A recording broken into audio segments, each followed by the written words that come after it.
please call the roll of Fears, attendance. Here. Perkins, Here. McCandless. Here. Steinmeier, Here. Hobart, Here. Mayor Rowland. Here.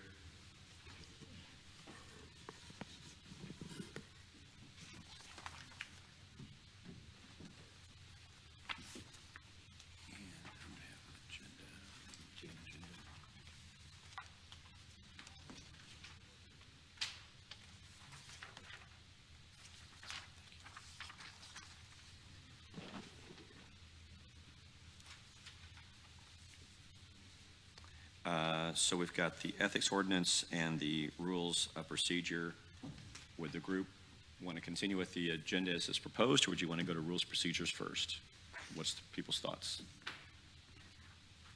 No objection. We'll just continue as we have it on the agenda then. With the ethics ordinance discussion. Mr. Cover, if I may ask you, we have a document in front of us with some redlining. Yes, sir. Could you elaborate on how you came to that and where we're at on that? Yes, sir. Thank you, sir. Okay, so it says submitted on May 30th, 2023. That was from the Mayor's Commission on Ethics Reform. That's the version we're operating off of, was what, their final version submitted to you all. So throughout this document, there's two different types of edits, essentially.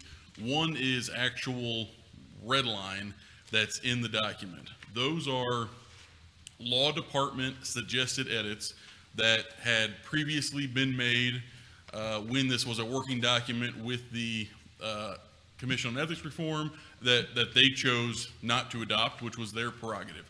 So because you all asked for suggestions and edits, that's what that is, so those are coming from the law department. Those are not coming from any one council member. And again, all of these had been made previously, but the Ethics Commission, had other ideas, and so they weren't adopted, but we're making them again to you all, and those cover a variety of different issues. So that is the red line in the document is coming from the law department. Separately, there are comments throughout the document.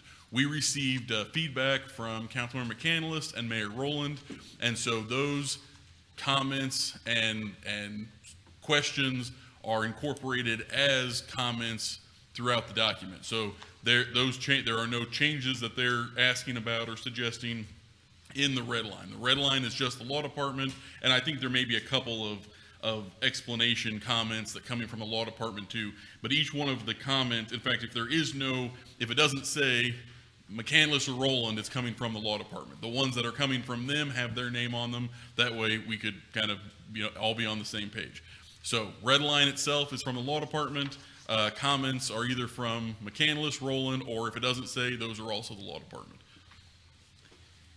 And these are only changes made that, again, either we had previously suggested or that came from those two members. And just to make it clear to everyone, Robert's Rules of Order still applies. You can make amendments all the way up to the time of second read.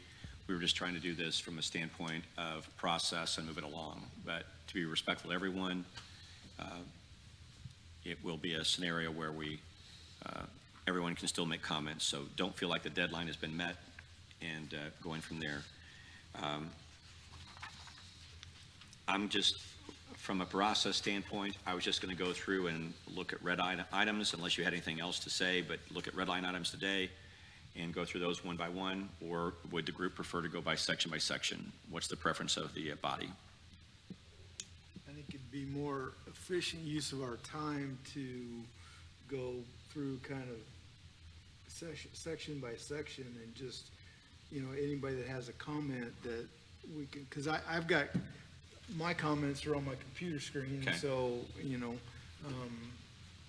that way, Is that amicable to everyone? We don't need a and vote I'm for sure that, but just a everybody has other consensus. comments, so. Yep. So going to, before we go to section 1, I just got a couple of things here. Mr. Cover, if I could ask on section 116.039, you changed rules to hearings procedure. Was that a legal change there?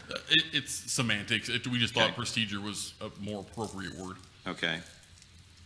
And then rather than saying handling of frivolous complaints, just making it frivolous complaints. Yes, sir. Okay, and then the Code of Ethics establishes a standard of conduct, disclosure requirements, and you took out enforcement mechanisms. Can you expand upon that, if you would, please? Sure. On So, page 2. one of the, I'll say, the areas that in fact, really the main area where my staff wasn't really on the same page with the Commission on Ethics Reform was on enforcement. And what could actually, if there's, a violation of this, what could actually be done? And so again, we had suggested certain changes that really made that, the fact that if something were to be violated, that would go through, a traditional court process, which we believe was appropriate. The Commission on Ethics Reform had had it more in mind that this, the Board of Ethics would handle itself these kind of complaints and be able to impose fines and punishments and that sort of thing. We didn't think that was consistent with the charter.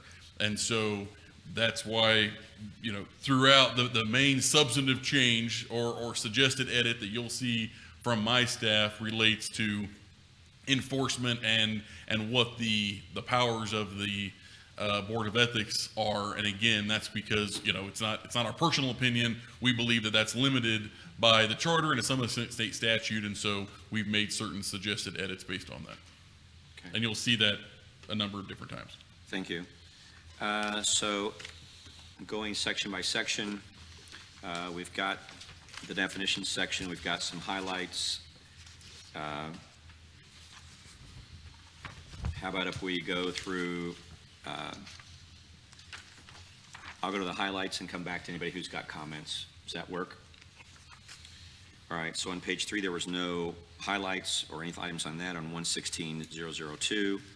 So going to page 4, the first comment was from Councilmember McCandless, public announcement, and Councilmember McCandless on page 4, section 3 there, you added public announcement, and you want to give some thoughts on that, or? Sure.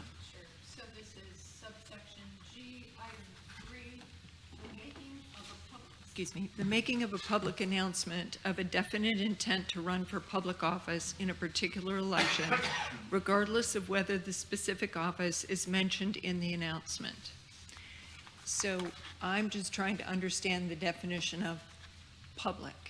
So is that in a meeting with several people? Is that something in writing? Is that I'm talking to my neighbor across the fence? What is a public announcement? Well, again, let me just say again, in the end, all of the words with these, this is crafted by the Commission on Ethics Reform. So I'm not gonna, I can't speculate as to exactly what they had in mind. I understand your question. I mean, again, there's certainly some ambiguity in there. I think in order to make it, I think it would be appropriate to make it more clear as to what constitutes a public announcement, or an alternative might be an official announcement, whereas it has to be something, coming from, a campaign, something more than just, hey, I talked to the guy and he said he was looking at running, for office or something like that. So again, I'm not saying that in and of itself, you still couldn't have ambiguity within, an official announcement, unless you, again, clarified that further to say an official announcement from, an established campaign committee or something like that, might do it. If you're trying to be more clear, that may or may not address their intent here. I can't speak to that. Thank you. I would be willing to substitute the word official for the word public. And then Well, we get in the Councilmember- same, go ahead. Oh, I'm sorry, but what's official? Yeah, that's what I was thinking. Yeah, we're the same place. Because this is what I'm thinking as we were talking, and I don't mean to interrupt anyone, but an official announcement would be an MEC filing, social media post, official announcements, those kind, things that are posted and access to the public, would I think give a better definition. But Councilmember Hobart, you're an attorney, and Mr. Cover, you're an attorney, so what would be a better definition in your mind? Official connotates some level of formality or some regulation. Public connotates some availability to more than just a subset of people. You could generalize it and just say announcement, or you could further define it as in making it known to more than two people. If you wanted to be that minute about it. Mr. Mayor, Yes, please proceed. if I can inject some. For current office holders, we have to file a continuing active committee report every 3 months. So having MEC filings doesn't necessarily mean that you are going to be running again. I would say, to set the stage, the fact that a person pulls a packet will be the public announcement Okay. that they are running. I think that would be the most and clear way to do so. Okay, pulls a packet. I will tell you, I think there needs to be more than that, and the reason I say that is, and I don't know if you've included this in there, Mr. Cover, Section 115 from the Missouri statutes with regards to people who attempt to file and don't file for their office and then pull off the last minute.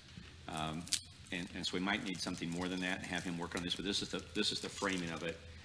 There was a Congress person who ran for Congress in the state of Missouri probably 30 years ago, did not make any statement at all that they were not going to rerun, went to file, they went and filed in Jeff City.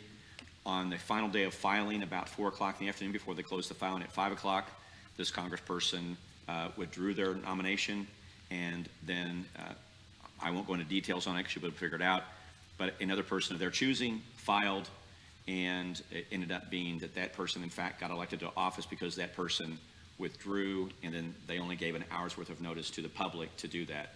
So with that as a frame, in regards to the question that Mr. Cover and I have talked about, if someone did that as the city, how do we protect the public's interest that if somebody withdrew at the last minute with the intent of having somebody else be in their spot?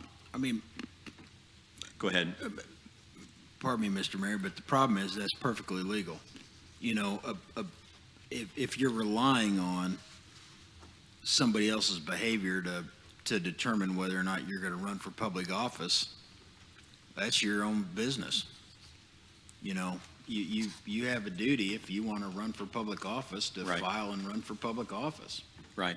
If you're up against a candidate that plays games, I mean, that sort of is what it is. I mean, there was a story recently of the candidate in Florida that they did it several times down there actually, that had a similar name to their opponent, so that they tried to get people to vote for the wrong person.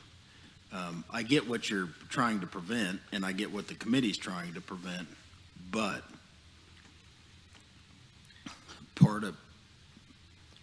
part of it is the gamesmanship of it.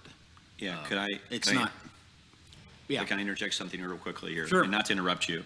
No. But state law already, because of that event, state law already makes accommodations for that. Right. So Good. It says, if I'm correct, Mr. Cover, is if that situation were to occur, they open the filing for 2 days. Now, so that somebody could go down there and file. But of course, they don't have the signature requirements that we have. So would we allow them 2 days to file and then allow them more time to file the extension of the signatures is, I think, a question of this body, so that we could in fact follow state law, which is in fact what I'm hearing you say is, if it's in state law, follow it. I wouldn't have any objection if there are similar situations and it's legal under our charter, if there are similar games that are played, I wouldn't have any objection to making similar accommodation. I really wouldn't. Yeah.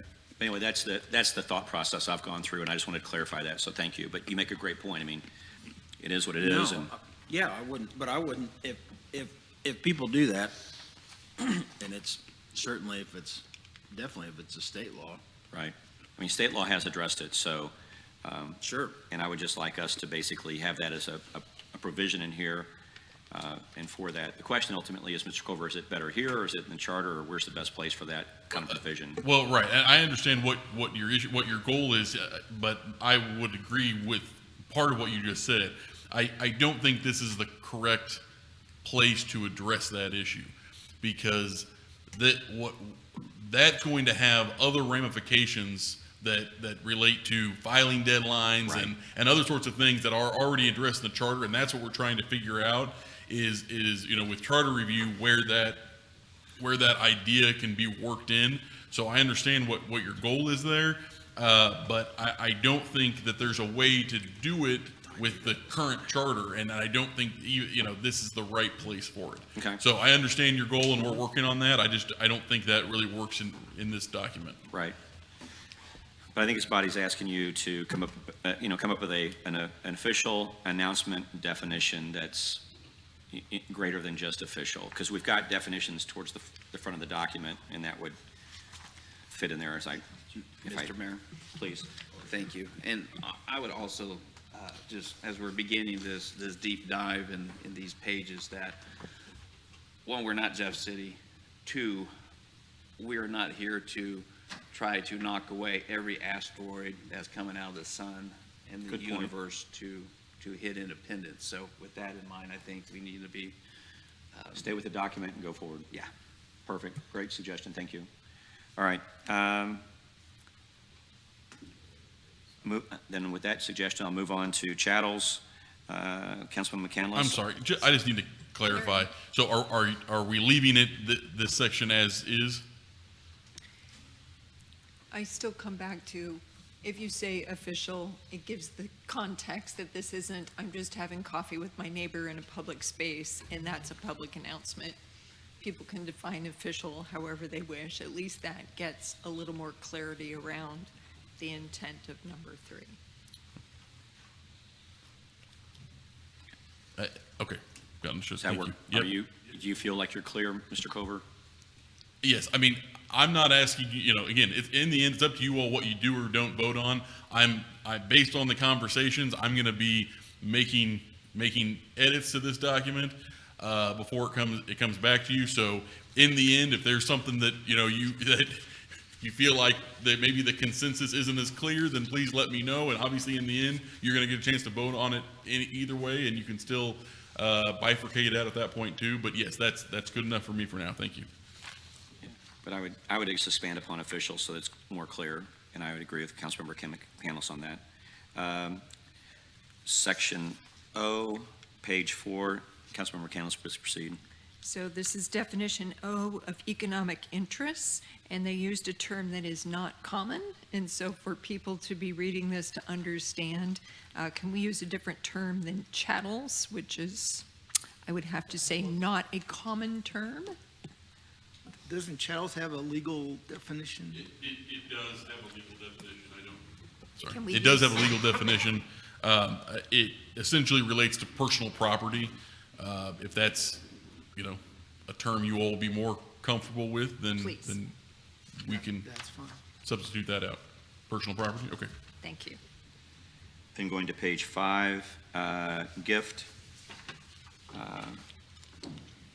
And Councilmember McCandless, item number 7, please proceed. So this is definition S of a gift, a voluntary transfer of property or the conferral of a benefit having pecuniary value. So a gift of a pen that I buy at Walmart for $1.20,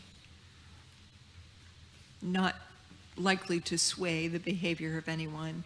I'm just wondering if we can insert the word de minimis in there, de minimis pecuniary value, so that, it's common sense that something, if I go speak at Rotary and they give me the $3 mug, that is not a violation of the ethics rules. That's just a common courtesy of a gift that's given that's of minimal value.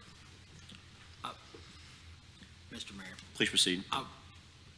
since we're going with plain language, we probably should just either put a dollar value or just say minimal, so maybe $5 or less or something. I would suggest saying anything with $5 or less monetary value. I would suggest making it very specific. But we could do minimal because the committee, the Ethics Committee would decide if there's actually going to proceed, and if they feel like this is frivolous, then they just throw it out. You know what I mean? I don't know. I don't know if we want to go that far. I would be fine with minimal too, but just, Let's make it $10 so that nobody has to argue about whether this is, that's a small enough value that Sure. nobody's going to That's worry where I about was, that. that's Thank you. where I was thinking Okay. too, is $10. With no objections, $10 it is. Item V, Councilmember Candelas on page 5. Please Okay. proceed. So this is definition V of notice. I read this, actual notice by the recipient shall be conclusive of notice receipt. It shouldn't it be actual notice by the sender shall be conclusive of notice receipt?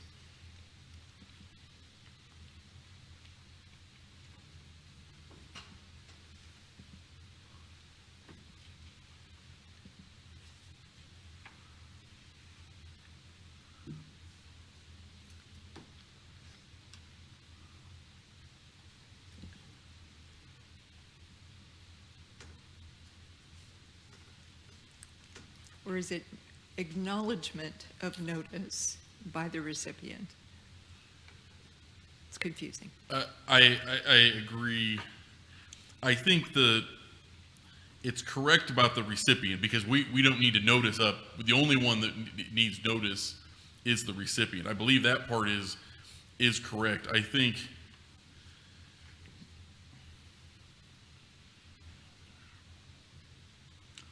wait a minute. I'm trying to work this backwards. Are we doing, is this, This is the definition section, but but this is for notice to council people, or for elected officials, or for candidates? Or by the ethics board to, Anybody? Shouldn't we all have mailing addresses? This gives me the willies a little bit. I'm too used to written mailed notice.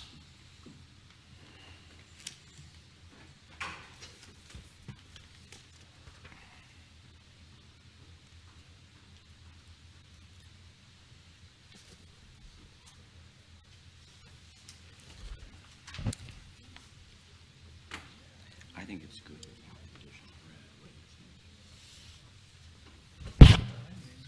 and we can suspend this and wait for you to bring a recommendation for clarity of language later. I just wanted to highlight it as an area of confusion. Yeah, I was trying to figure out if Thank we you. even need that last sentence at all. Well, I would agree with both of you that the last sentence is confusing. So I think it may not be necessary. It's up to you all. Again, as we were working through this, we made suggested edits to the extent we thought they were inconsistent with state statute or the charter. So to the extent you all don't feel like the notice itself, the types of notice are sufficient, that's up to you all, and that's not something, so I understand where Councilman Hobart's coming from, because it's a different level than what we typically think of for legal service. So we can definitely, let me analyze that last sentence, and I would say it's up to you all whether or not the forms of service are appropriate or not. But if you can do this, if you can come back with a recommendation, then we can discuss that issue and with some more clarity then. Does that sound fair, Mr. Cover? Yes, sir. Does that help, Councilmember? Yes, thank you. You bet. Then it takes us to page 6. Any other discussions on any other items? I don't want to cut anybody off or stop anybody if they have. So the first thing that we see on the general document is general rules. You've taken the general rules out. So I have a question on this whole on this part right in here. I mean, I don't mind. Which taking- one? Go ahead. On A1, say for example, my question is, you know, shall not take any action, official action that is likely to affect the economic interests of official or employee. I guess the question is, you know, if I have a, you know, a child that has a rental property, does that mean I can't take a vote on rental ready? I mean, that seems, I don't know, I'm trying to understand the level of, you know, at what point I need to, under this, the way it's written, under what point I would need to abstain, or, you know, on a different, a specific topic, or, I mean, that's just an example, so. I mean, so to answer the question, generally, outside of the definition here, I would say, no, if you had a situation where you or a child or anyone, you know, had a rental property and you were talking about, you know, a vote on that affects zoning regulations for all, you know, multifamily property or something like that, no, that's not, that in of itself is not a conflict of interest. Whether or not it, you know, this document raises a higher bar, again, I can't say. Or here's another, I mean, a similar kind of scenario, you know, if we're voting to, say, decrease, you know, utility rates, well, in that case, that would affect all of us economically. Sure. How do What we- I would say generally outside of this is that any decision or vote that affects an entire group of people that you happen to be a part of, okay, isn't a conflict. So utility rates, zoning, something like that. The difference would be, you know, as opposed to voting on to rezone a specific property that you own, right? That's a vote that would just be that only benefits you. As long as it you know, benefits a group and you happen to be a part of that group, I don't consider that a conflict. Now, again, if you all think this document is Well, too that's why strict on that, That's why I'm trying to interpret this. I mean, and maybe that's a frivolous interpretation, frankly. But I'm just saying, It's a great you know, I question. want to make sure I understand, because, you know, I mean, because we are called to make those kind of decisions that affect a group. So maybe we need to put some language in there to that effect. That's why I'm asking. What I was thinking of doing in each section, Mr. Cover, I know I gave you a number of notes in this, but I didn't do it in this section, is a plain English example. A conflict of interest would be not voting on changing rates for all city users of the utility because it impacts all of us. But if you were to make a decision that impacts just you or a family member, that's where a conflict of interest would be. Or if you change the code to just impact a family member, you'd need to recuse yourself from that decision. But if you're just doing a zoning of an area that doesn't include those folks, you see what I'm saying? So my thought was, well, I don't know. Anyway. Mr. Mayor, Please proceed. on the number 7 of the same section, Uh-huh. an entity for which the city official or employee serves as an official or director or in any other decision or policy-making position. Mhm. What about if we have someone who works for the city that sits on, let's say, the board of the chamber?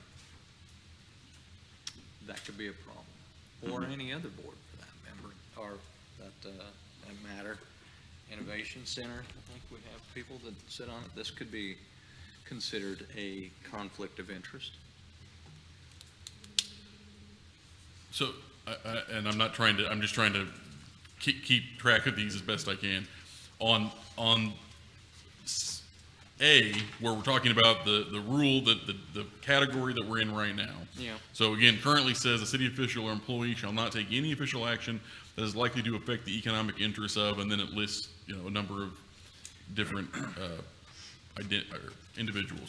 What if we added exclusively into that wording? So it would say, a city official or employee shall not take any official action that is likely to exclusively affect the economic interests of any of those people. Would that satisfy I'm your good with concern? that. Yeah, I'm good. That satisfies my concern. Okay, so that way it addresses the situation where if that person is within a group of people that you have to make a decision about, whether that's you or whoever, then that doesn't matter. It's only when you're looking at just that person, so, okay. Mr. Mayor? Please proceed.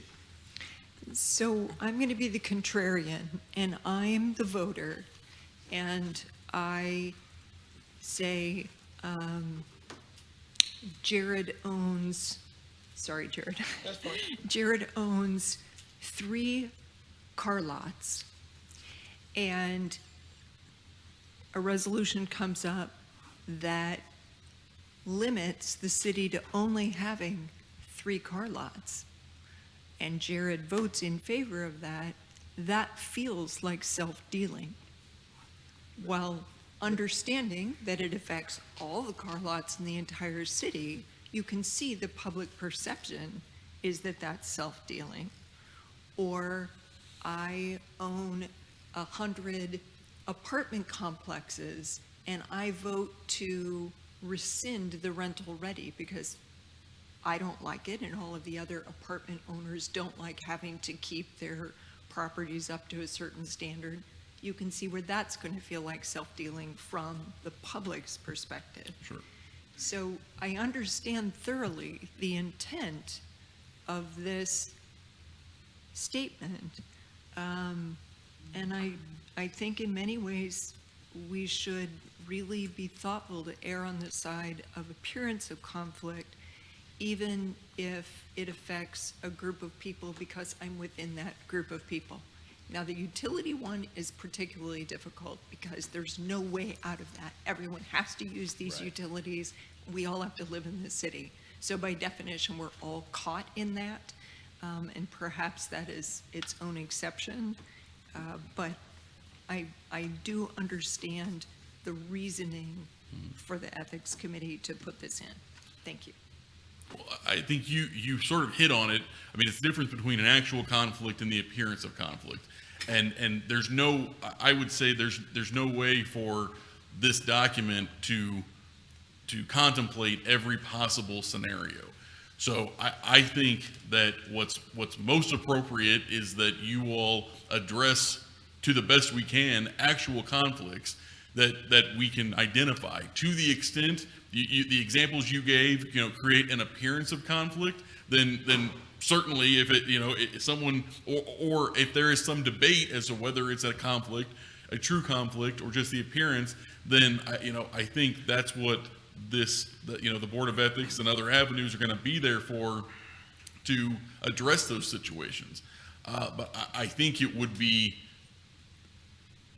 difficult to go beyond that. We're not just regulating not just conflicts, but something that anyone might think is a conflict, because obviously that's going to vary from person to person. Can I just challenge you on that? I mean, one of the cornerstones of ethics is not just the conflict itself, but we're to try to prevent ourselves from even the appearance of it. Because our job is pretty simple. We're to ensure that all citizens are treated equally, right? And so we can't even give that appearance that by voting for something that looks in that example as has an appearance that we're taking advantage of a position, then we have failed even that cornerstone of ethics. I think you can't. I know what you're saying. You can't safeguard everything, but you do have to address the issue of appearance. We have to be willing to flee from that type of look. Let me be clear again. This document isn't mine, so I'm not. None of this. I don't take any of this personally, and this is, this is coming from the Ethics Commission, obviously with suggestions and edits from the law department. But this isn't my document. In the end, it's got to be your document. Right. So it's up to you all how strict you all want to be. And that's part of my concern with this thick document here, is that in many places, it gives that appearance that there's, that we have ethical issues or that we should. I think sometimes simple is key with ethics. And because I think we're trying, it's a minutia of stuff we're already weeding through, and I don't know that our citizens will get all this, honestly. And that's my concern. I think, I know, when I was at university, when I went through an ethics course, it wasn't this hard. So that's my 2 cents. We'll continue moving forward, but if there's an appearance of a conflict or an issue, then that, to me, that needs to be discussed, and we have to figure out a way to make sure that we don't look like we're giving either ourselves or people that we're connected to an edge in this community. That's not what we do. Councilmember, I agree with your statement regarding the appearance of conflict. And I know, Mr. Cover, you can talk to this in some detail, but you've had situations from board members who felt like they had a conflict, let's say on the Parks Board, just for an example. They would then send you an email, I think via the city manager, to say, hey, I'm involved with this, we're going to make this decision, we're going to make this recommendation, am I in conflict? And that's how they've handled it there. Would you, like Mr. Councilmember Steinmeier, would that be something to suffice to make a recommendation in the document if you do feel that there's an appearance of conflict and it might be an issue, is to check it out with Mr. Cover before you proceed? Would that be fair, or how would you like to do that? Well, I think if we need to put it in writing, absolutely. I think oftentimes people, they sense that maybe in their particular situation that it could be a conflict, and clearing it up is good. I think that's the kind of ethics that I think that we all carry, or we should, to do the right thing. So yes, if that makes people feel better, that if there is a question of appearance of wrongdoing or an ethical violation, then yes, they need to get that an opinion on it that to prevent them, because there's some punishment stuff in here that people need to be aware of too. So yeah, I think we better do as much as possible to keep people safe in their function. So I'm going to try to paraphrase what I heard you saying, Councilmember, is you wanted to make it simpler and clearer. And so if we could add a section in there, Mr. Cover, that would say something affecting, please correct me if I'm wrong, Councilmember, is to say, if you are an elected official or a board member and you feel that there may in fact be a conflict of interest, please run it by the city council member or the city councilor in order to get an opinion on a particular item that's coming forward before you to make the decision. Would that be fair, or what do you think, Mr. Cover? I agree with that, Mayor. But again, I think you almost have to, because of some of the issues of how violations of this are handled. So Sure. You almost have to cover everything. Mr. Mayor? Please proceed. So later on in the document, that remedy is provided for, that you can ask the Board of Ethics for an opinion, but we should add that substitute in, or legal counsel. Because it may not be reasonable to convene an entire Board of Ethics for a simple question that we feel like our counsel can answer for us. Yeah, I mean, I understand what you're saying. What I'll need to do is make sure that there's nothing inconsistent in the rest of the document with that idea. So I understand what you're after. So I'll see what I can do and make sure we see where we can work that in. As an attorney, you're going, if you do this, there may be unintended consequences. Right. Without. Yes, that's correct. So I just got to. That's why I can't commit to any one answer at the moment. Absolutely, and that's why Harry Truman always wanted a one-arm economist, so that they couldn't say on the other hand. There you go. Going back to 003A, you recommended the word exclusively. I wonder if it may be clearer to say directly, to directly affect the economic interest. That might help Bridget's car lot scenario.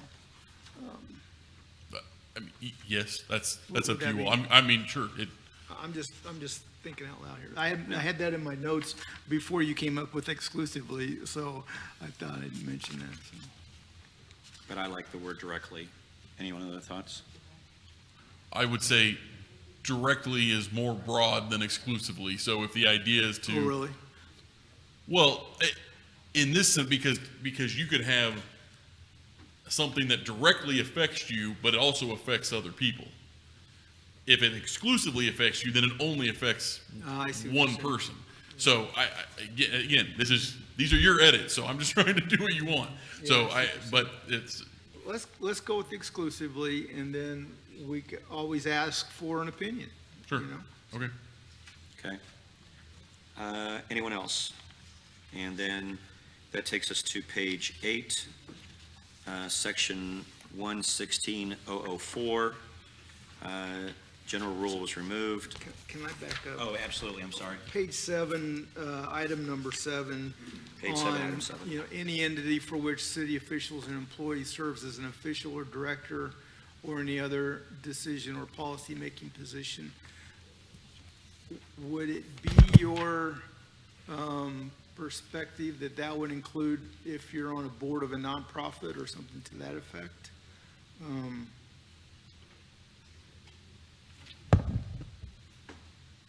Because That was the point Councilmember Steinmeier was making, and Right. that's a good point because actually many of us end up serving on lots of city-related boards. We all do right now. well, city or non-city. I mean, Right. Well, you know, Nonprofits, yeah. Yeah. nonprofits or whatever, you know. Yeah. I mean, that's a potential issue, yes.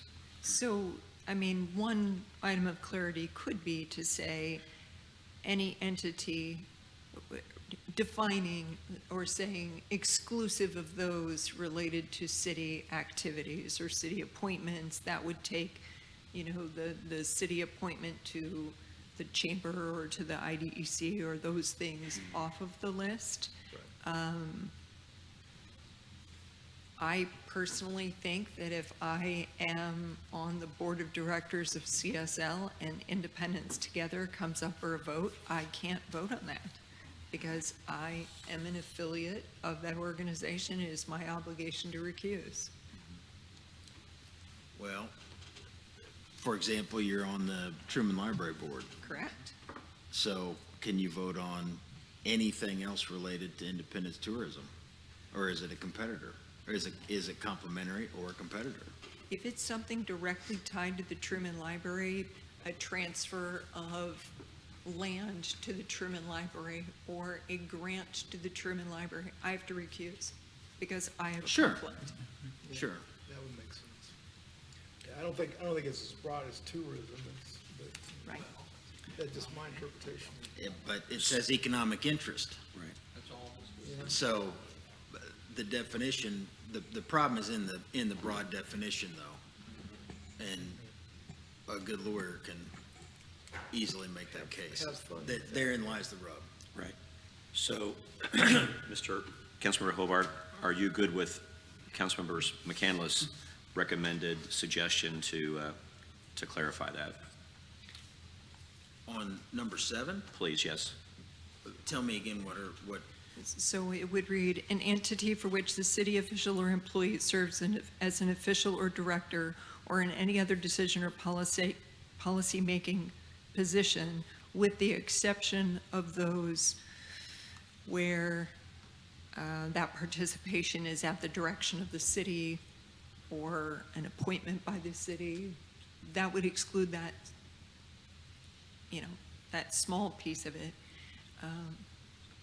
What I had, based on those comments, was adding for any non-city appointed positions. Okay.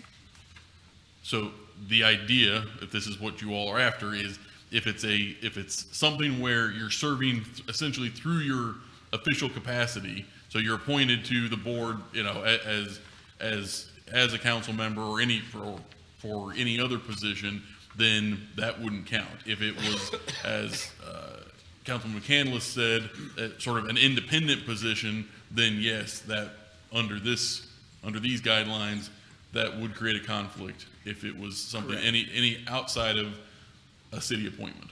So I'm going to come back to Councilmember Hobart's admonition. So I'm on the Truman Library Board, and we approve a tourism budget, and that is to promote all aspects within the city. Your concern is that is a monetary benefit to the Truman Library because it is broad enough that they would be encompassed in the group. Is that my understanding of your concern? It's an example. Sure. I personally have no concern whatsoever. I believe that all tourism dollars, any tourism dollars spent in Independence benefit us all. So just so we're clear, I was using an example. I believe there's no issue at all, Councilmember McCandless. I want to be very, very clear. I'm trying to. Yes, as far as the definition Okay. goes, yes, absolutely there's an issue because the definitions are so broad. There is absolutely an issue. Yes. If you sit on a board that promotes one, but theoretically, one tourism item over another, theoretically, potentially you providing a bias in economic opportunity for one over another, and is there a conflict somewhere in there? Potentially. And are you then violating a fiduciary duty you hold to one entity over another? Potentially. Okay. Do you see a remedy for this, Councilmember Hobart? Narrowing the definitions or removing them from being conflicts of interest. So on number 7, do you have a recommendation how you would restate that? For number 7, it's simple. The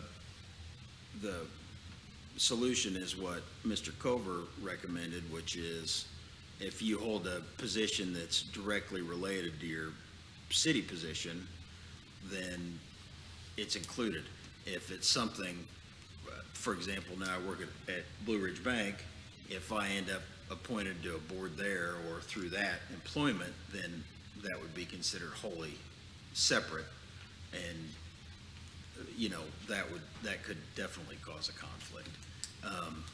But Councilmember McCandless is in a different position.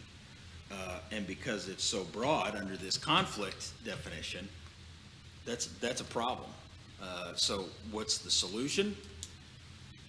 Narrow the definition or remove that idea completely or narrow it significantly.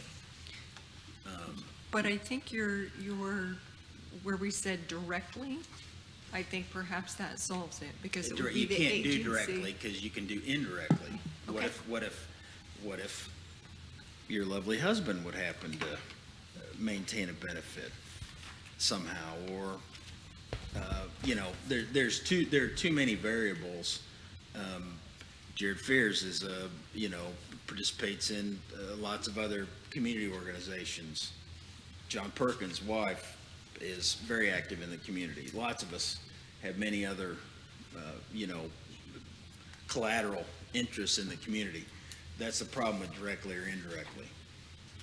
It's just broad. It's the broad nature of it, which is So let me clarify. If we, on section A, we change the language to say,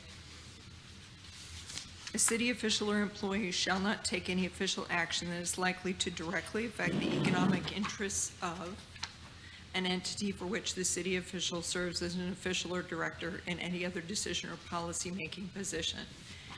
That word directly points only to the organization and not to anything related to the category of the organization. Does it not? the economic interest. Do you understand how broad that is? I do. That's the problem.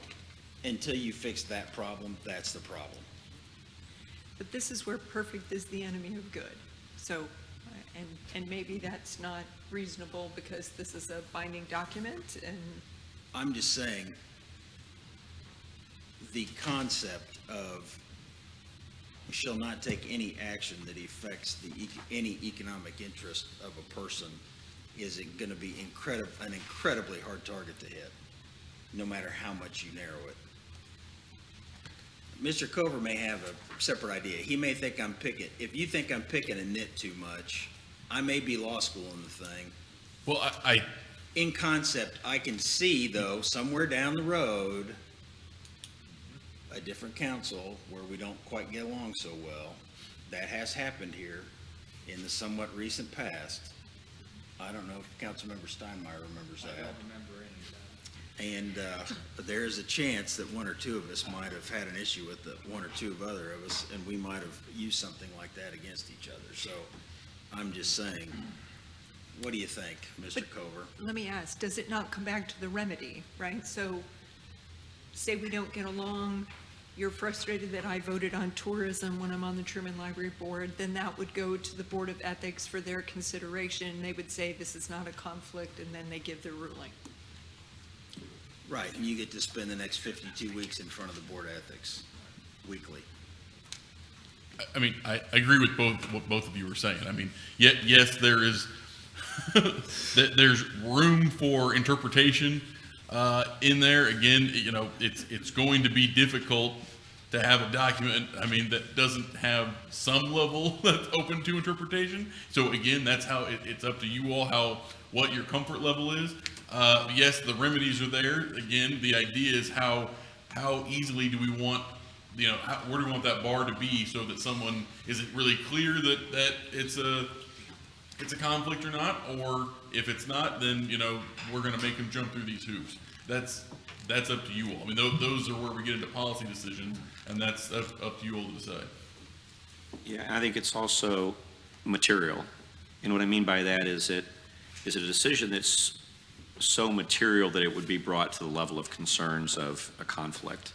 And that's already remedied in the document from my perspective, and you can correct me if I'm wrong or see it from a different perspective, because you're an attorney, I'm not. But let's say that something did come up and they go to the Ethics Commission. The Ethics Commission can either accept it and say, yes, this is a material conflict, or they can say, no, thank you very much for applying, but we're rejecting this offer. So that you get away from those frivolous implications of people making those applications. But the other side of the coin is too, when you file that application on this document, when you're filing that document, you're basically saying, I'm willing to accept the accusation of perjury by saying this didn't happen. So what's your thoughts, Mr. Hobart? Or should we talk offline on it, or what's your thoughts? No, I don't think we should talk offline. And I'm not that overly frustrated by it at all. It's exactly what Mr. Cover said. It's where do you set the bar? Economic interest, in my opinion, applies to almost everything we do. And setting the bar that low is troublesome, just in general. That's my belief. That would be my take on this set of the. So should it be more refined to, because I'm hearing you say it's from a broad perspective, would it be better to say your personal individual interest? It would be better to somehow limit it to that person or that person's holdings, ownership, that person's individual pecuniary interest, some very, I don't want to say direct, because your husband or your wife or your spouse or your children can also be, your household, it can also be a direct benefit to you. Your investments, your closely held LLCs that no one knows about. There's all kinds of ways to directly or indirectly, but also financially benefit. Your company you work for gets a contract, that kind of thing. Right. So it's any rule's easy to get around, and you can't legislate your way out of every problem. But I feel like if there's going to be a rule on you can't take an action that is going to affect you economically, there's got to be some better definition. You know, So should we ask Mr. Cover to come up with a better definition to bring back to the body? yeah, I like that idea a Good lot. luck, Jeremy. Yeah, I know we've made it extremely easy for you here, Mr. Cover. I'll see what I can come up with. All right, thank you. And I'm for the idea that we should not be voting on things that make us money, obviously. You and I have had that Right. discussion in We're many. in lockstep, right? We We're are in in lockstep. lockstep There's not on even a that. question. There's We're no arm in arm on question. that, You know right. my feelings on that. That's not the issue. The issue is, how do we do it without just running into a buzzsaw, once a couple people get up here that really dislike each other? Right. And frankly, end up with putting things on the agenda. People, you'll end up with things on the agenda that get there with just the flat out intent to do this to each other. Mhm. Because that'll happen. That will happen Right. at some point. And one more thing is also, because we're talking about this as an ordinance, what's to prevent councils down the road from changing it to something with less teeth, more teeth, eliminated altogether? I mean, ethics, I think, should be enshrined in any charter language. And I think you bring a great point. I had a friend of mine I was talking to about this, and they said, once you get it passed by the council, is then when an election arises, vote to amend the charter and add it to it. And that was a discussion they had on that. So they may have already been thinking what you were thinking, Councilmember. All right, any other further questions on that? Does that take us to page 8 then? Is that correct? The first section is, you took out the word general rule. Mr. Cover on 116.004, section A, general rule was struck. Is it stricken or struck? What's the, Removed. removed? Thank you very much. That's how you conjugate it. It's not stricken, it's removed. That's how you conjugate that verb. So, anyway.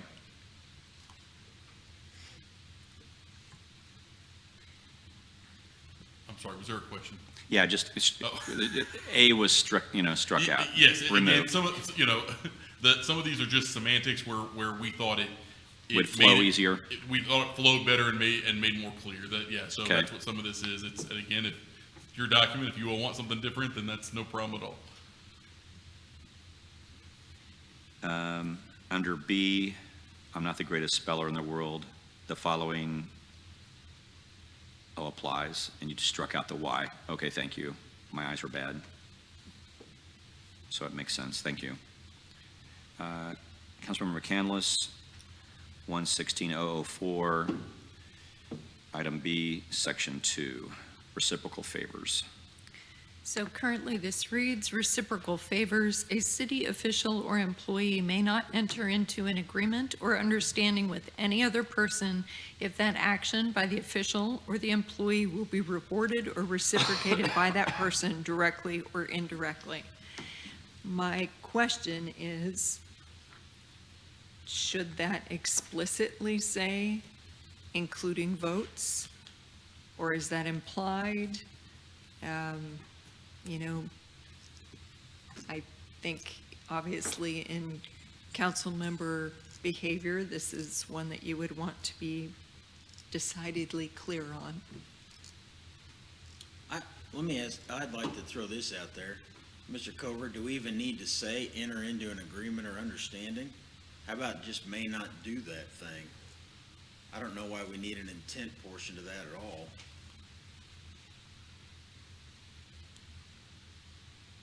So, What do you think? so how would that read then? It would just be that you may not trade,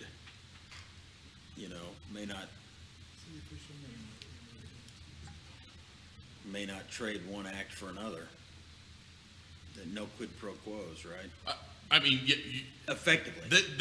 I would say that's what it says now. If you all want different language, then have it say something else. Then I just didn't want to add an extra element to it if we didn't need to. In other words, if somebody could present a defense that says, we had no agreement, we had no understanding, prove where I talked to that person, and agreed to trade that thing for that thing. I mean, I see what you're saying. I guess it could be worded differently. I don't think we can just take out, I don't think it would be clear if we just removed the part about entering into an agreement of understanding. Gotcha. I don't believe that would clearly, May not trade one thing of value for another. sure, I mean, again, there's definitely other ways to say it, so. They're theoretically two different things. Somebody could enter into an agreement to trade one thing and not be successful, much like, intending to complete a conspiracy and not completing it. Those are two separate things.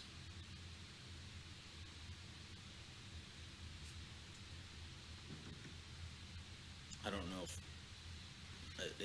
an attempt to follow through with the trade or actually completing it are two different things.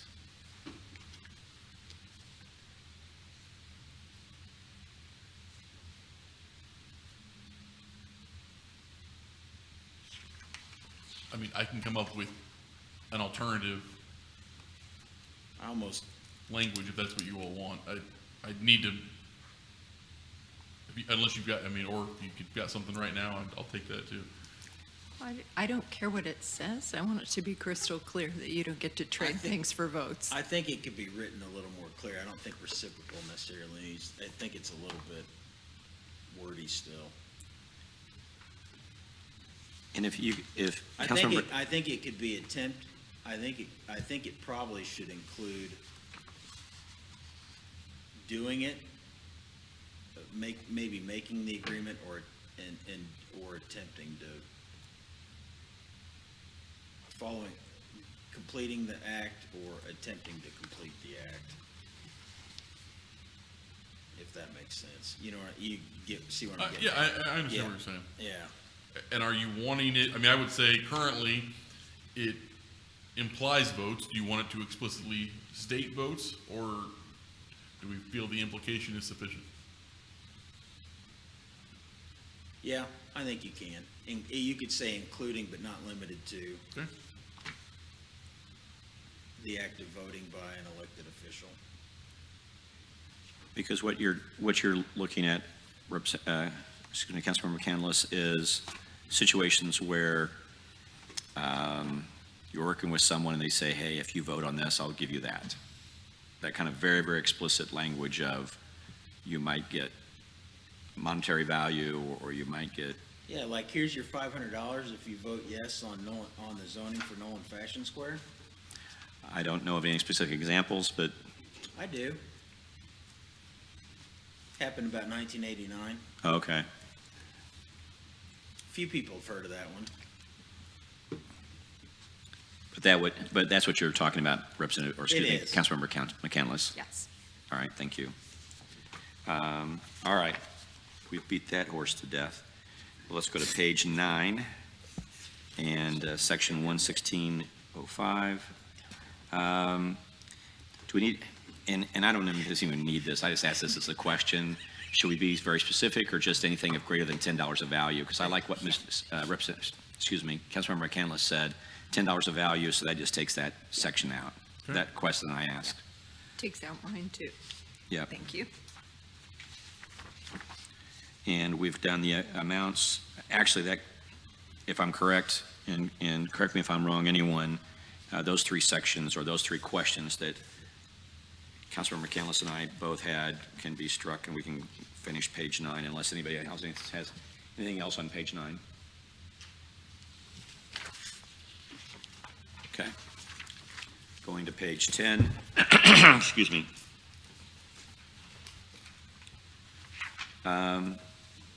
And I just asked this question, I'm not even sure this is relevant, Mr. Cover, and you're not going to embarrass me if you say I don't think we need it, but should we give any examples of this with regards to that, or is that just, I'm asking for too much explanation? Because I really just think every section should have a simple example of what a conflict of interest means, or in plain English, but I'm not sure if this document needs that much work. I don't think you typically, Would give I wouldn't examples like think, that I wouldn't think you would typically, in a document like this, you would give examples in each section. in each section. Okay, I'm good with That's that. just my opinion. We'll but- strike that. So, Councilman McCandless, you had on 11607. So this one talks about, let's see, that representation of private interests before the city,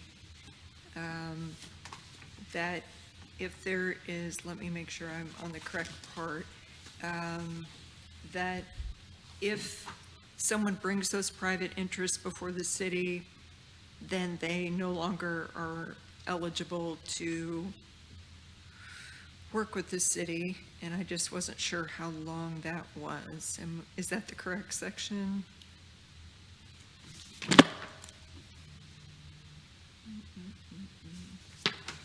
This comes up later in the document.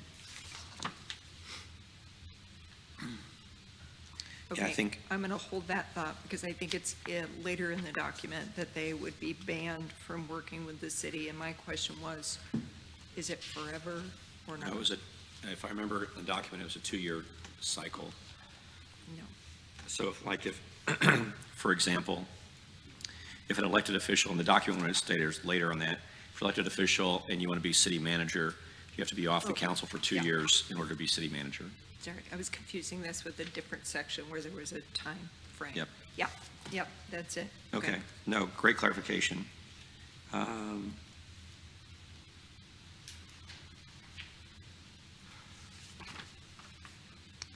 I'm going to pass on my question on C, because I talked to an attorney about that, and he says, your question is really not relevant, so forgive me on that. Okay. Okay. Councilmember McCandless, So 116-0. just Go to ahead. be sure, we don't have a time defined in section 1.16.007. So is there a time frame for which people can leave city employ and then come back? There is, those are outlined in, they're at least outlined in the Missouri Constitution. I don't believe that the city charter gets into that level of detail as much as I can recall. So, but there are, but yeah, but with state law, there are specific time periods, and it depends on the position. So it's not set, it's not a set period for everyone. It depends on what position you're coming from and in the, as far as what position you held in the public body. So can you make some recommendation for what we think that should be? Either we follow RMSO XYZ, or Yeah, if people are in management positions, they shouldn't represent before the city council within 1 year, 2 years? yeah, So- we can add that. Thank you.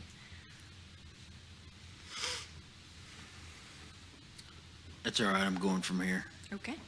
What's the, were we doing C on that one? No, we did, 1.16.008, council member. Okay, so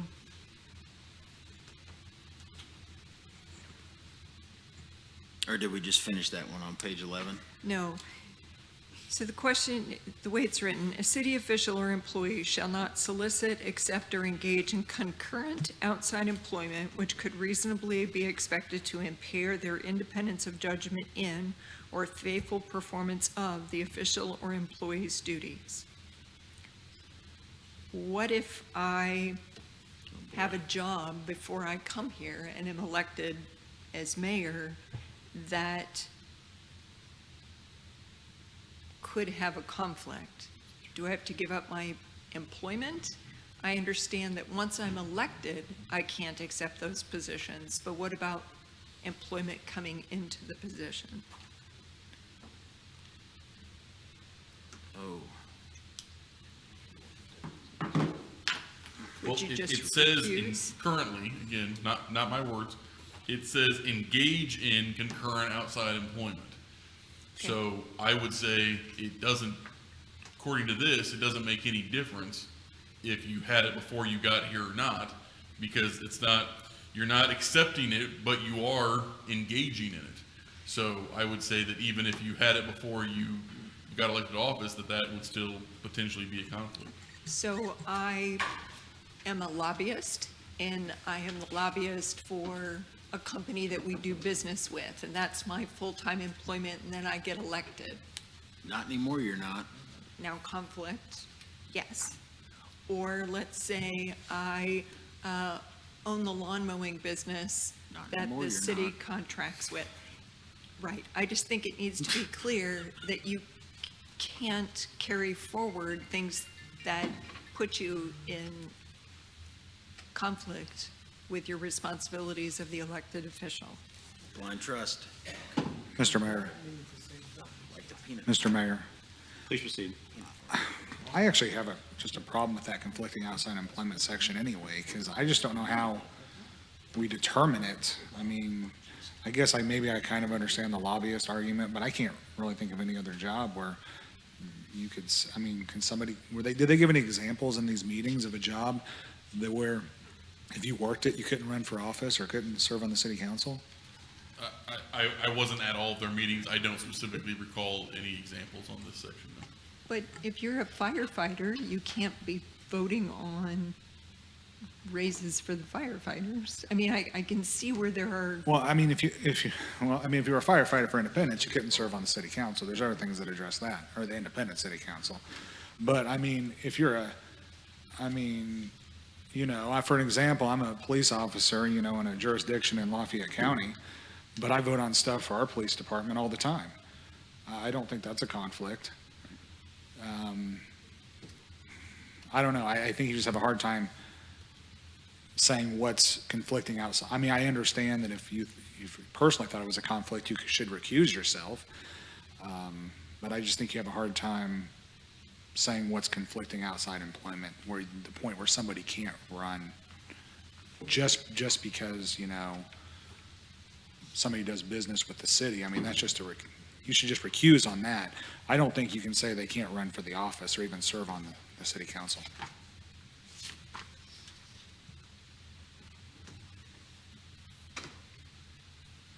What's your thoughts, Mr. Cover?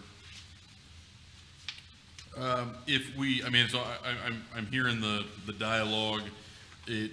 I'm going to throw out this as a possibility. If we add to the end of the sentence, directly related to the city, so it would read, a city official or employee shall not solicit, accept, or engage in concurrent outside employment which could reasonably be expected to impair independence of judgment in or faithful performance of the officials or employees' duties directly related to the city.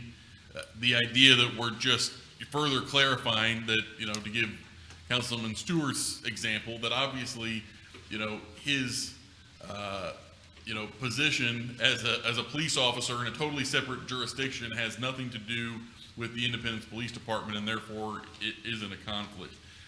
Again, it's all about where you all want to set the bar. So that's an option to. How about directly related to the operation of the city? Sure. It's a little further definition. Yeah, I like that idea. Thank you.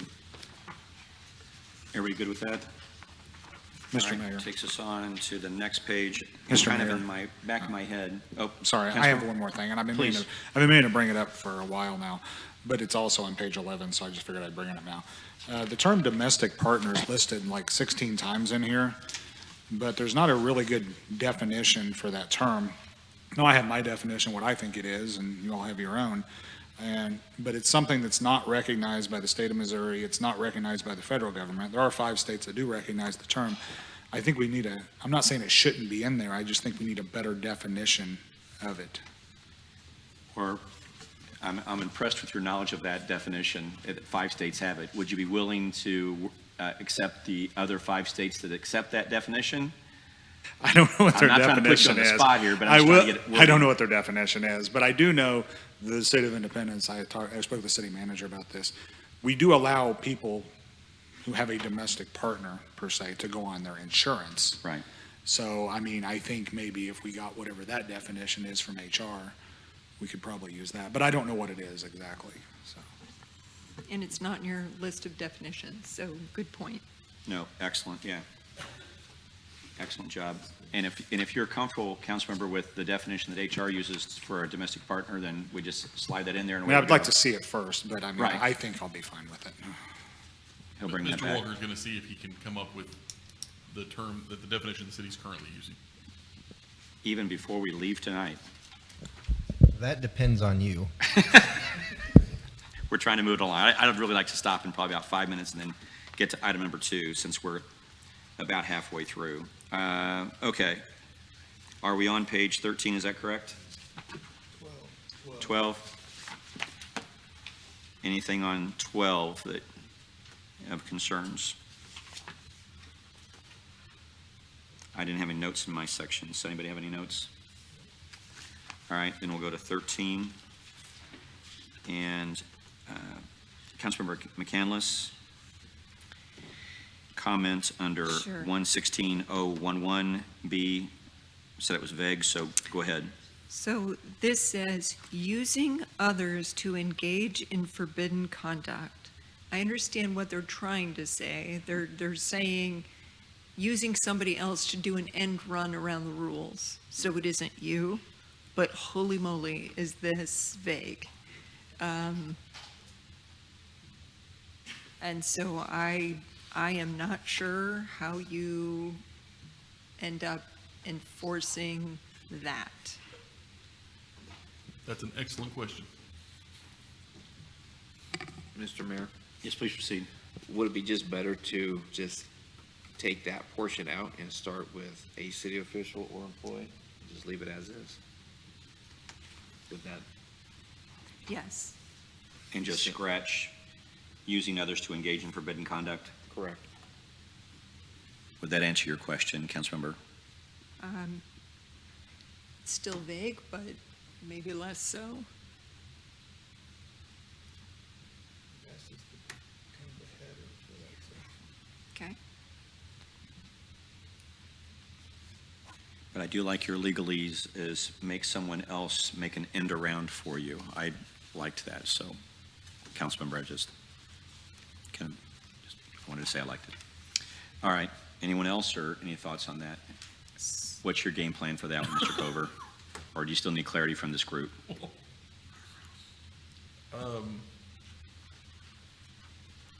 Are you saying you want that to be more specific? Is that what I'm hearing? I understand it on its face. I just think that it's hard to enforce. I don't have anything that can make it easier.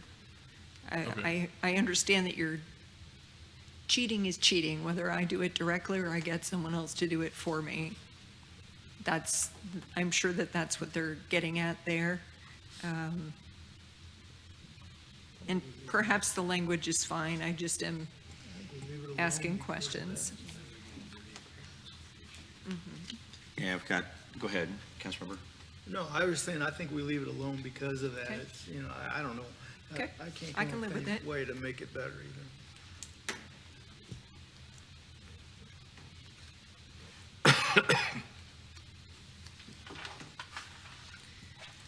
And you just corrected the wording on the bottom of that page, going to page 14.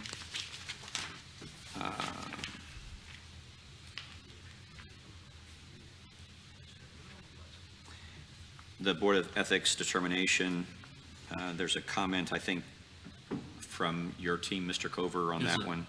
So could you expand upon that? You had a strikeout and made it advisory council, is that right? Sure. So this gets back to the issue that I brought up in the beginning, which was sort of the one general issue between my staff and the Ethics Commission was sort of whether or not they were the final say and arbiter of these some of these issues. And so, if you look at the comment, it says, as explained further below, by state law, the Board of Ethics cannot determine if an action violates the Code of Ethics because in the end, the Code of Ethics is part of the Code of Ordinances, and state law says that only the municipal court can be the arbitrator of violations of city ordinance. So that's been our position on that, which is what it further says. Only municipal court may do so. It may issue advisory opinions. So what our suggested edit is that, is that it issues an advisory opinion, which would then be used to Go to this, pursue a case in municipal court. That's the difference in perspective that we had. I'm good with that. Is everybody else good with that? Okay. Go ahead, Councilmember Hobart.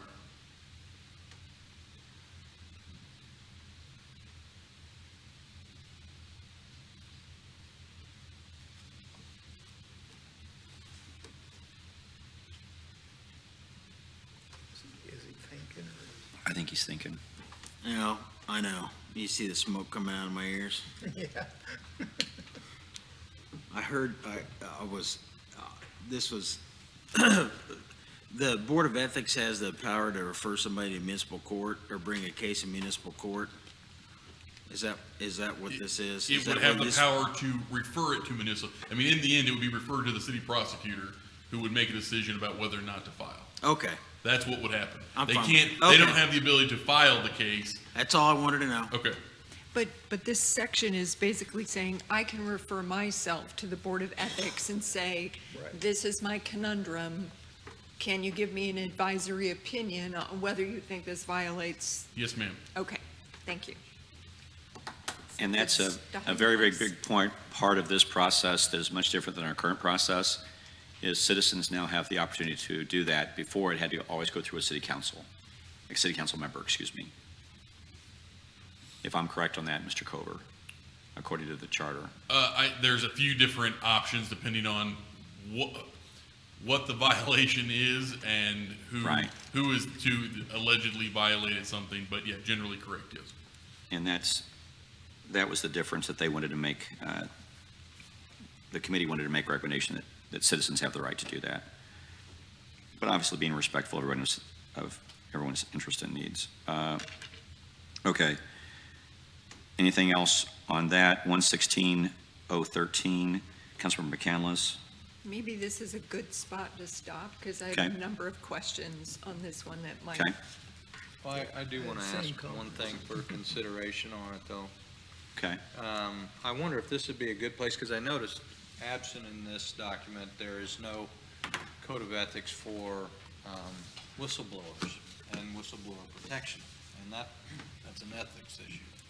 So this would be a good place, I think, to have a provision in there for the whistleblowers' rights, duties.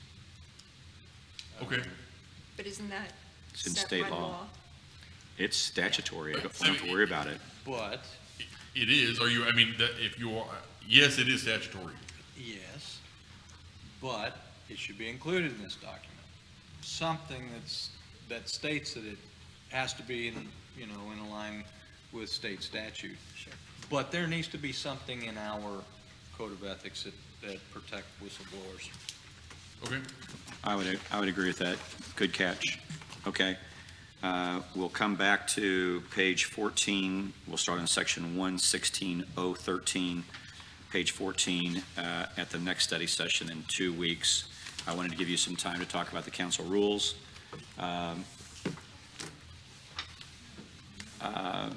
Can we get the proposed council rule up on the screen by any chance? So people can see it. I don't know if you've got it in the document. Sorry. Or can someone read the proposed? I don't have it in front of me, so You all should have a copy of it. oh, we do, yep. It's Sorry. It's the whole document. Whole thing, okay. Yeah, we don't have. Yep. the Please rest. forgive me. So we can go into the document and see the revision. And that would be the revision on page 7, is that correct? That's what I'm reading with the blue. I was looking for red, but it's the blue one. It's two Okay. sections. It's 6, section 6.4 on page 6 and section 6.15 on page 7. Those are the two proposed revisions that were noticed up on the last council meeting agenda under for information only, as required by the rules. These two, again, sticking with the current process, are currently on for the August 21st meeting as a resolution, recognizing that in the interim, you all decide you want to talk about it here. But those are the only two sections that have been noticed up for revisions.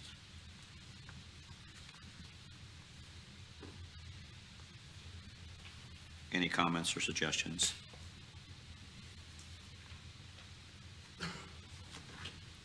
Now, we don't normally vote in a study session, so how do we change that to where now study sessions are having votes?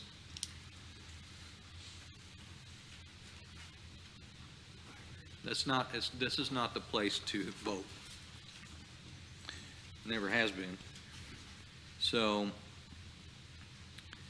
study sessions are for that purpose, to bring information, to research information, answer questions, and get the information we need so that when we go to a meeting agenda in a regular council meeting, then we can discuss it again and vote. Sure. I mean, again, these are your rules. Right. Collectively. So the way it reads, the way this proposed rule reads currently, says all council requested action items must first be presented at a study session. One member of the council is able to add an item up to the study session agenda. At the study session, 3 members must vote to move that action item to a regular meeting agenda. So you would be amending your rules to say this is something you could vote on at study sessions if you were to adopt this. And just for clarity, that would be the only thing we would be voting on at study sessions, which is to advance things to the agenda. We wouldn't bring ordinance items or anything else to study sessions. Correct. Okay. Yes. So essentially, we're running another council meeting. We're doing business on a study session.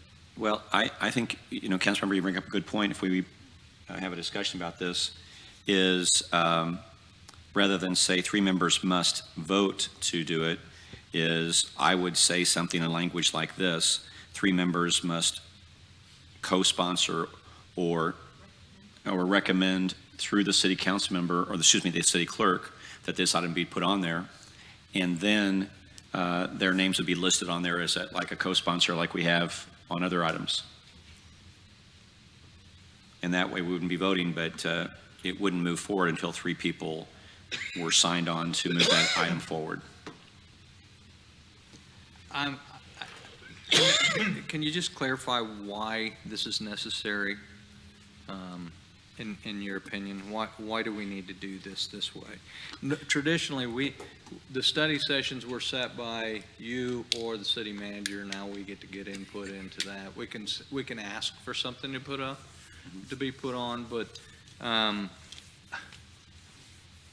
and study sessions, by the way, according to the charter, are voluntary. We don't have to come. These are not mandatory meetings, and so and sometimes people have work conflicts and can't be here, and they choose, work over the study session. But I'm just curious why we feel this is a necessity to be now turning a study session to conduct business where we're actually voting. Okay, I agree with you. I say let's take the voting portion out of it, and anyone, because this actually gives more power to you as a council member, because anyone can bring something to a study session at that point. Well, I get that, but I still have to get 3 members to approve it to get it on a regular agenda. Right now, I can bring something to agenda. If Bob Sorensen asked me to put something on there for him, I can do that. I can request that and put it on the agenda. But right now, we're going to 3 people that have to vote on it. And so now, who's controlling the agenda?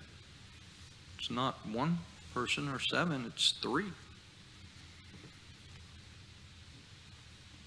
Any other thoughts? Mr. Mayor, Please proceed. I don't know, we've just been through this, I don't know, was the 3rd, 4th time. I said the same things I said the first time, the second time and the third time. I like the way it is. I mean, I like to be able to put some on the agenda to represent the people that elected me, and I don't think I should have to go to another council member to get it put on there. You know, they elected me to work for them, and that's what I do, and that's the reason I put some stuff on there. And I think it's simply, the problem is, there's been some stuff on there that people haven't liked, and that's the reason this is trying to be changed again. That's all I have. Thank you. Thank you. Do you have a comment? Well, my comment was just to, it's on. What my comment really was to just change the language of, to where it just says that, 3 members must notify the city clerk to move an action item to regular meeting agenda instead of voting here. I think that's a good move to not vote at the study session and just for it to move on. That, you know, it's basically a committee of the whole is the study session, you know, for a discussion to say, is this warrant to go on to a council meeting? And I'm comfortable with that. How is- Mr. Mayor. It becomes a committee of 3, not the ability for each district, each council person to bring business to an agenda. It becomes a committee of 3 that decides whether that's worthy to come on to an agenda item. I just think that's wrong. We're all elected. We represent a district. If we want to put something on an agenda, we should be able to do that. That's how business has been run in this city. Why I need to go get 2 people to agree with me to put something on the agenda, I don't understand. It's, Mr. Mayor. Please proceed. So, as an example, the next meeting, I have 2 items on there that are sponsored by me. Right. This item is also on there. I think you're the one that sponsored it, correct? Right. Your name's not on there. Okay. So I have to think get it it should on- be on there. You're absolutely right. And there's been other instances where I know that stuff has been sponsored. Basically, they go to city staff, they talk, and it ends up on there somehow. How are we going to work around that, you know? I think we should add a provision on here that says every item that's brought to the city manager should in fact have a name put on it if it's put forward by a council member. And everything will go through the same process. You make a great point. That wasn't exactly my point was, and we don't need to do that. I mean, one person should be able to do it. Okay, I understand. Mr. Mayor? Please proceed. I appreciate that bringing these items to the study session allows for a certain amount of public scrutiny and discussion and discipline around making sure that items are consistent with existing ordinance, that they are legal, that they have been vetted through the appropriate departments. Now, you can argue, well, you can just vote it down, but it is, I think that it just does not show the thoughtfulness of the discipline required to make rules. I appreciate being able to ask questions in a study session so that I understand both the intent of my colleagues as well as making sure that we aren't doing things that contravene other aspects of the city. So I appreciate things coming to a study session. Very rarely are there things that we do that are so urgent that they cannot wait one more week for us to have thoughtful discussion. I mean, I would be willing to say 2 people instead of 3, but I do think that there is a certain methodical discipline to bringing things forward for discussion. Not everything needs to be immediate. Thank you. Well, again, I'm just trying to come up with a compromise. So based on that, thought that it is productive and helpful to bring items to study sessions, what if that was the hoop, that it had to go to a study session first? There's no you know, there's no voting it on from there, but it has to go to the study session so that it can have some public scrutiny and discussion, as Councilmember McCandless pointed out, but then it's up to that council member to then move it on or not. Yeah, that's not the intent of this discussion, but Okay. thank you, Mr. Cover. Sure. I don't mean to be so abrupt, and I hope I wasn't. And These are your rules, so I'm I just throwing hope I things did out not there. did I come across abruptly there? I will certainly apologize. No, there's no need to apologize. These are your rules. I'm just trying to give you all options. Mr. Coder's a big boy. He's all right. When he says he's all right, take him seriously. All right, I mean, I'm I'm just, perfectly fine, thank you. yeah, Actually, I like that idea, actually. And you may feel the same way, and I appreciate that. I'm in an interesting spot right now because,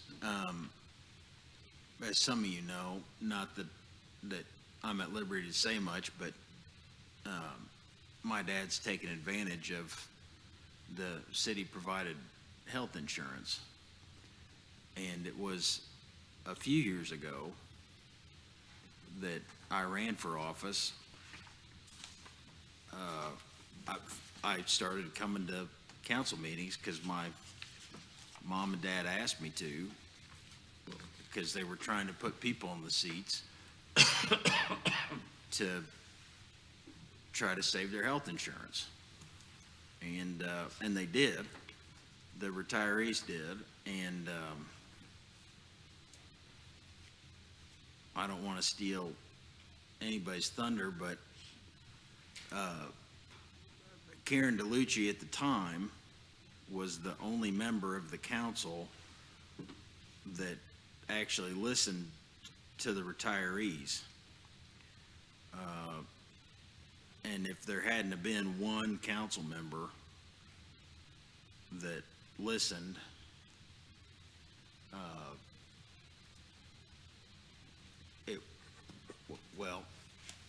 they wouldn't have health insurance today.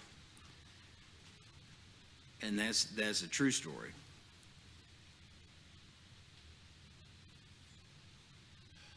So there is some meaning in the other side of the coin on this one for me right now. And I know people are passionate about both sides of this. But both sides have legitimate arguments.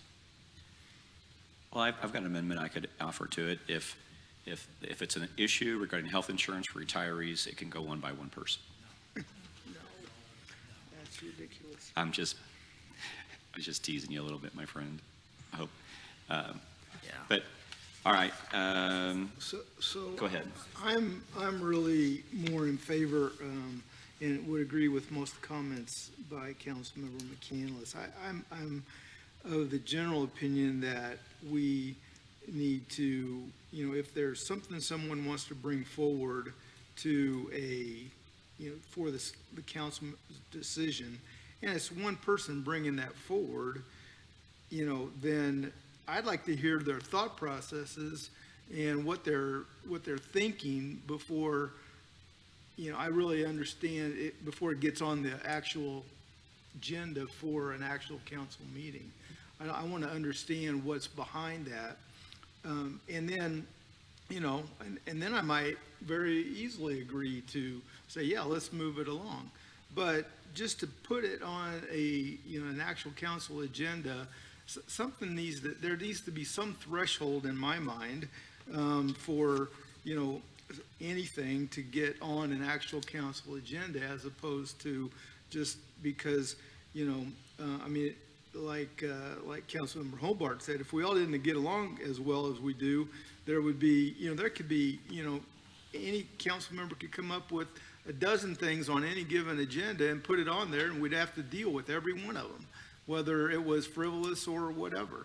I just don't think that's not where we're at, thankfully, but it could be. And why would we want to entertain that So I just think if we have some discussion and then say, oh yeah, that makes sense, so let's move it along, and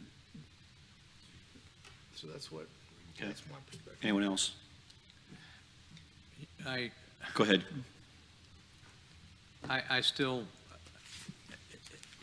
if, all due respect, if any one of my colleagues brings a resolution to an agenda worthy of their time, whatever they felt like was important for the discussion, it's not, it should not be something that is frivolous. We should have the ability to discuss it and see what about it that was important enough to put it on the agenda be heard, because like I said, anybody can bring a resolution to us. We are still a representative form of government, which means there are 7 of us, not 3 that are going to make decisions, 7. And each individual, each district has someone that represents their interests. That's not frivolous. That's something that they feel would advance or would do something for their district.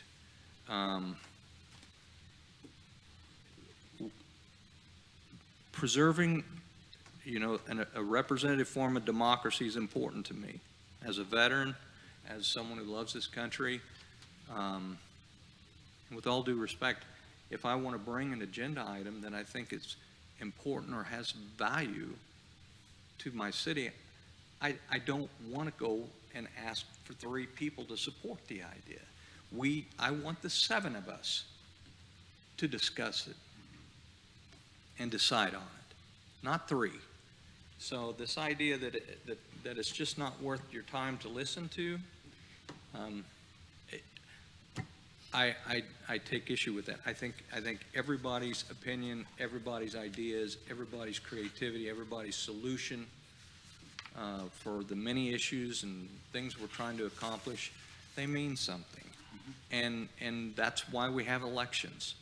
I mean, are we just gonna get down to just have 3 people run the city? Is that what we're gonna do? Let's get away from this. Let's let every district be represented, and the 3 of you represent the entire city. But that's why I always tell everyone in my district that I have 4 people that represent you. 4, not 3, 4. And we need to act as though their voice, their concern, whether it's District 4, 3, 2, 1, that it's all important. There's always a reason for these items to come up. So, no, I think minority issues, we've got to look at them and we've got to hear them, and all of us need to hear them, and I need all of your input, not some of the input. I want you all to bring input.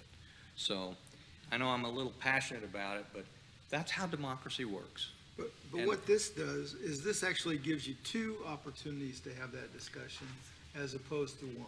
Maybe, Jared, Well, maybe. If you don't like it in the study session, you can kill it here and then it doesn't get heard. Did you see how many people here tonight? Compare that to a regular council meeting. A lot of people, they don't come to these. They don't hear these. They don't always pay attention to them. They know that the business of the city gets handled on council nights. These are discussion nights.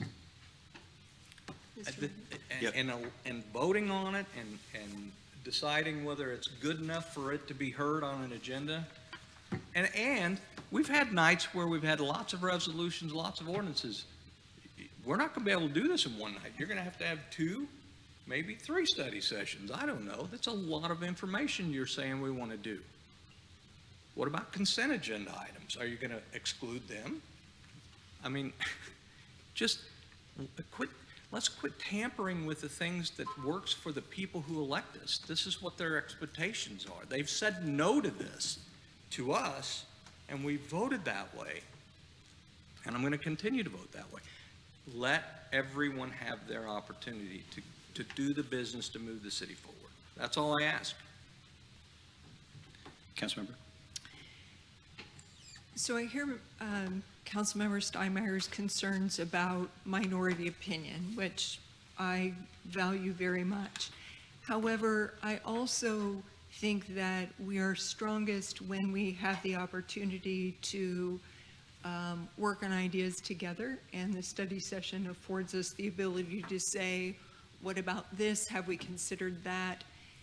At a city council meeting, the item comes up, it's a vote. It doesn't, there's no place for deliberative discussion. You can make an amendment, but you have to be prepared to make the amendment in the time because it's going to come for a vote. I actually don't have any objection to these items coming to the study session for discussion, for input. Then I can make a more informed decision when it comes time for a vote. I don't even care if you bring it, one person can bring it to a study session and one person can bring it to the agenda, but I need the place for a thoughtful, deliberative discussion. Thank you. And let's be reminded, I'm sorry, but we extended out how much time we have to give the city staff to be able to put the items on the agenda. We get them farther in advance than we've ever got. I take time to research and do everything. I'll open it up, I read the cover page, I go through the information. If I have questions, I'll call you. So we've always done it, but we extended that out to give us more time to look at stuff. Now that's not enough time. We got to bring it to a study session. We have to talk more about it. I don't know. It's like, I take this part-time job very serious. I put a lot of hours into it. I make no excuses for if I fall short, but we've extended. Now we're asking for more time, more discussion. We call each other. I think we do everything we can to bring the business and make sure that the points that are needing to be discussed in the agenda items at the council meeting, that we do those things. So, I mean, I don't know what else to do. Do we need to extend it out 3 weeks to get an item on there and let us all look at it? A month? I don't know. I just think this is, I think we do a pretty good job. I'm not saying it's perfect, but I think we do a pretty good job. Doing it this way makes no sense to me. Anyone else? Go ahead, please proceed. Mr. Cover, is there any reason why we can't do a legal vote, nod, that's been discussed in a study session? I think I understand or know the answer, but specifically, can we vote in a study session to move an item forward? You can vote in a study session to move it forward. I mean, you currently give direction. I don't know that, there's, the difference now is it would be, direction can really come from, really just one person. At this point, it would take three. So yes, in the end, you're not voting on the substantive item, no matter what. You're voting whether or not to have a discussion about it. So Sure. yeah, I don't see an issue with voting on whether or not to have it on the agenda. Whether or not you all think that's necessary is up to you. Right. Thank you for that. So with that, I've been up here to where I've experienced the items put on by different council members, some here, some that are not here, that had not been fully vetted. They weren't fully vetted to the city manager entirely. They were not fully vetted to, let's say, the fire chief. They weren't vetted with the police chief. They weren't vetted with any city departments, but they were put on here in a way to counteract something because they did think things were going in a political way or in a way that they thought was appropriate. And it wasn't appropriate for them to be brought up to the city council for a vote, which I guess it was appropriate because they had the allowable use to do it, to put an item on the agenda, but it wasn't vetted at all. And it created quite a havoc going through some of these meetings. So I understand the process of why we're trying to do this. I do understand representing a district and district representatives here who want to be able to bring an item to this full body for consideration. I've been up here for quite a while, and I could probably count on one hand how many times I've put one on here that was such an emergency that had to be done immediately. So I would offer the advice that if there is such an item that needs to be brought to this council, that the process goes to a study session. And I'll even mend back to where it goes through the study session first, then it goes to the full body without a nod, if you will. But I think there is a process that needs to be done.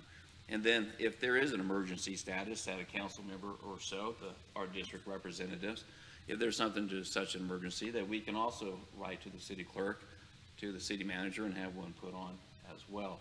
But I've been through the process, and I'll tell you what, it sucks, and it's not appropriate, and it's not right to have gone through the things that we went through a couple summers ago.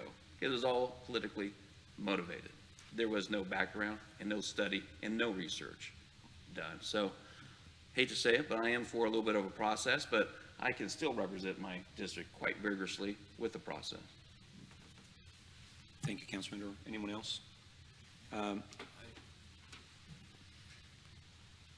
Anyone else, other comments? I agree with you completely, Councilmember. From your perspective, you've lived it and seen it. I agree with Councilmember McCandless. We need a vetting process. We need to make sure that things are legal. Are there provisions that we can bring things immediately to the council immediately right now? Yes, there are. And that provides for that. But in my opinion, no one's voice is stymied by this because everyone has the same voice to bring it to a study session, bring it to this council. A council meeting is a business meeting. If we bring something to it, it is not vetted and is not the I's dotted and the T's crossed, we could be putting this city at risk. And we need to make sure that we've looked at it ahead of time. That's one of the reasons with this document here on ethics. Could I have put on an agenda? Absolutely. Was I going to ask my colleagues to do that? No, I was not. I wanted you to have a lot of time to look at this, to say, we like it, we don't like it, put it aside, drop it.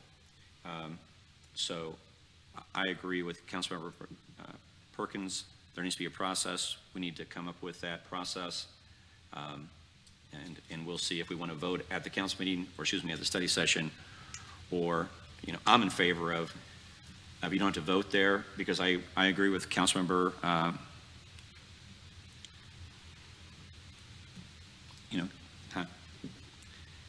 Councilmember Steinmeier. I agree with you completely. There shouldn't be voting there at the study session, because if one member is not there and they don't get a chance to vote, then they may be at a disadvantage. So I'm in favor of the idea of co-sponsors, 3 co-sponsors to say, I want to move this forward, and they could be selected at any time prior to the deadline to put on the agenda. So that's my thoughts on it. And we're at 8 o'clock. Unless anybody else has any comments, I don't want to cut anybody off and they can certainly have their opportunities to respond, but. Mr. Mayor? That's absolutely. Well, if we're going to keep the conversation going just a little bit, I would make the recommendation that it just goes to the study session. That gives the council person who wants to have that item on for the agenda to be able to do complete, full homework. We can get with department heads, we can get with whoever we need to within the city. They can present themselves to the full body, or have the city manager or a department head present that information, and then we just automatically move it to the agenda. If that's in the process of the spirit of let's make sure we vet this first, I think that would be in the spirit of it. Can you give me an example? Because I'm a little foggy after 2 hours. Oh, sure. I want to put an item on, an agenda. I bring it to the study session. I present it, or have the city manager present it, or whatever appropriate department present it. Right. We can have questions. You can ask me questions. It's like a study session, and then it automatically moves on. Okay. Mr. Mayor? Please proceed. My objection to the co-sponsor is I may vote to allow things to go for a city council vote, but I don't necessarily want to be a co-sponsor. Does that make sense? There's a distinction. If I'm a co-sponsor, there is the implication that I agree. That's not the same thing as allowing it to go to a vote. Right. So I just want to be clear on that distinction. Thank you. No, that's a great distinction. My philosophy is if you're going to vote for it, at least your name needs to be listed at the bottom. These 3 people voted to bring it forward, so that the public is aware and transparent with regards to who brought this forward. So you can give that some thought. We can discuss this again. We don't have to finish it tonight, but I wanted everybody to get out of here by 8 o'clock, and we're there. And so with that being said, if there's no other further discussion, we'll call this meeting adjourned. Thank you.